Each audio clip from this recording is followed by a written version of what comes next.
Hej og velkommen tilbage til vores kanal. Det er sådan set vores første video, og i dag der skal vi prøve at lave slim.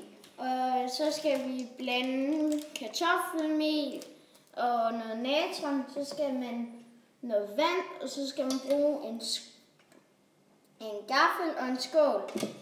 Og vi vil så færdige ved liken. Ja. Vi håber, at I liker sådan, vi får 100 likes. Det er lige det, vi starter med at tro på, at vi kan få. Og nu vil vi bare starte med at putte en af dem her i, og så skal vi nok vise jer, hvad man skal.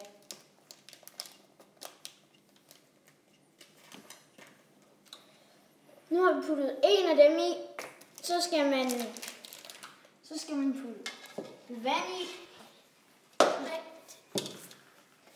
Og for eksempel, hvis I har sådan en her, så skal der 50 ml i.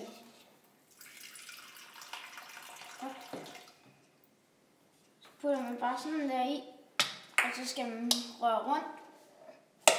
Det er lidt hårdt.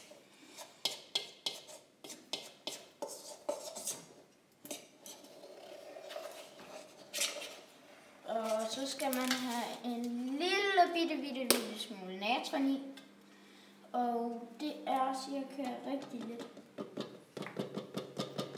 Små fine drys.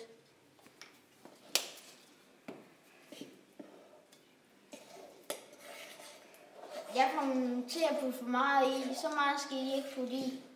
Det var kun fordi jeg ikke kunne særlig godt finde ud af det. Og så til sidst så kan I lige se, hvordan de kommer til at se ud.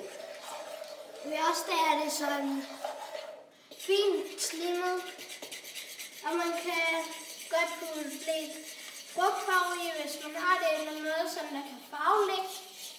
Så det vil vi nu prøve. Så vi finder lige frugtfarven. Den ligger hernede. Og vi bestemte os for, at vi putter grøn i, fordi den er rimelig pæn farve, og den passer meget til det. Så det bliver sådan meget slidt. Jeg at hælde en bitte smule grøn i. Der skal ikke så meget i.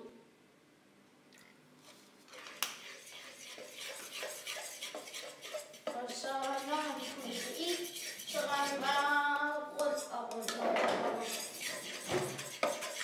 Og til sidst, så bliver det en rigtig pæn farve.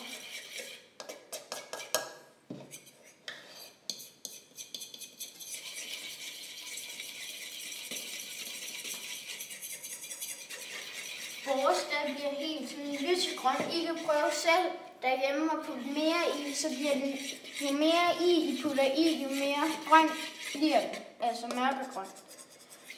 Og ja, vi håber I liker, og så siger vi farvel og tusind tak for i dag. Hej!